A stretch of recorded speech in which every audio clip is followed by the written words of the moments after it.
Hi, I'm Alice and I'm a rep for Young Epilepsy and I'm joined today by Sammy. Hi everyone, I'm Sammy Ashby. I'm the Deputy Chief Exec at SUDEP Action. Hi. So I just have a few questions for you. So the first thing I'd like to ask you is, what is SUDEP? Really good question. So SUDEP stands for Sudden Unexpected Death in Epilepsy. It's when someone with epilepsy dies and there's no other cause of death that could be found. It isn't really a condition itself, but it's a way that we try and categorise this type of sudden epilepsy death. SUDEP happens in approximately 1 in every 1,000 people with epilepsy, and it's a leading cause of why some people with epilepsy can die. But there are other causes of death from things like accidents, suicides, drownings, status epilepticus, or prolonged seizures. We know that each week 21 people with epilepsy will die, and we know that at least 42% of these are thought to be potentially avoidable. But we also know that there's lots that can be done about that, and that's why I'm delighted to be here talking to you today to explore that a little bit more.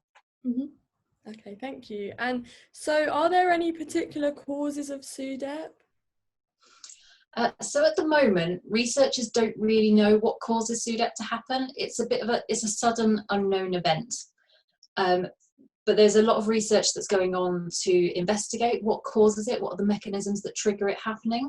And this research is still very much ongoing. But there have been studies done so far that suggest it could be due to a critical event either in the brain, in the heart, in the lungs, or a mixture of all three. It's likely going to be that there's no one set answer as to what causes SUDEP to occur.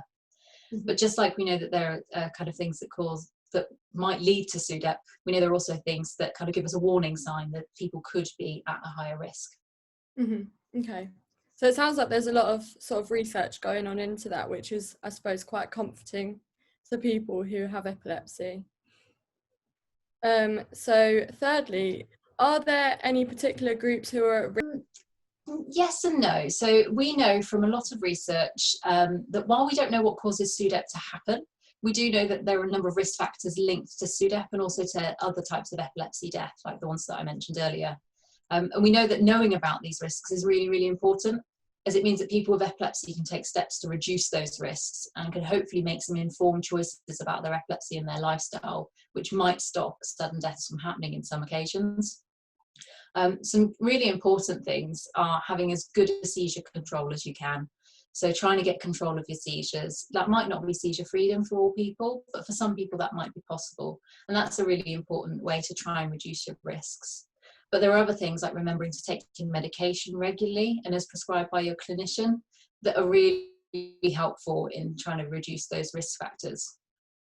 It's really important though to remember that everyone's risk factors can vary different between individuals and they can change over time. So what could be a risk for one person might not be a risk for someone else. And for someone who has lots of risk factors, they may live long and healthy lives, but someone who has a couple could prove to sadly be fatal for them. So it's really important that we kind of understand what the risk factors are out there, but also that we talk to the clinician who supports you with your epilepsy about them, because they're the ones who can give you the tailored, really personalised advice about you, your epilepsy, your lifestyle, and help you figure out what can kind of reduce those risks. Okay, that's brilliant then. I suppose that's like a really good way for everyone who's going through a completely individual situation with epilepsy, how they can sort of keep track of it. That sounds really good. So my next question is, what is your aim at SUDEP Action? So at SUDEP Action, our ultimate aim really is to make sure that all people with epilepsy, their families, and the clinicians that work with are aware of epilepsy risks and that they feel confident in talking about these with each other and kind of taking positive action against them. Just like happens with other conditions such as asthma, cancer, diabetes, they always talk very openly and honestly about the risks that are linked with the condition so that people can make a good choice about how they can live their lives and how they can live safely. And that's ultimately what we want at SUDEP Action, because we want people to feel confident in being able to reduce them and taking steps now, because by taking action now, it will hopefully mean that we can prevent some of the deaths that happen in future. And that's also why we work with kind of UK and international clinicians and researchers to keep developing our understanding about these risks, to keep learning and keep seeing, are there new things that we need to be telling people about, that we need to be looking out for as risk factors, that we need to be putting into our Epsilon app and our checklist tool to help people better understand their risk, bringing that evidence up from on high where it's found out down to the people on the ground, so that we can kind of take action now. And hopefully by doing that, we'll prevent some of the deaths, and a few less bereaved families will be coming to SUDEP Action for support after one of their loved ones has died. Yeah, that makes sense. So finally, I just wanted to know, who can I talk to about SUDEP and find support? It's a really good question. I think in the age of the internet, there are so many sources out there, but it's really important to make sure you find the right sources, because there's a lot of scaremongering out there. There can be a lot of incorrect information. So I think first port of call is always talk to the clinician who supports you with your epilepsy.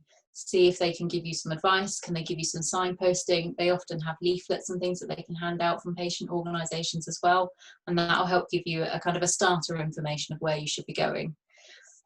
It's also important that you can share that information with your friends and family, so that they can help support you with the risks that you might be facing, and keep an eye of if things might be changing for you that maybe you haven't noticed yourself. So it's really helpful to kind of let them know what's going on in your life as well. But there's a lot of information out there about epilepsy risks and about SUDEP.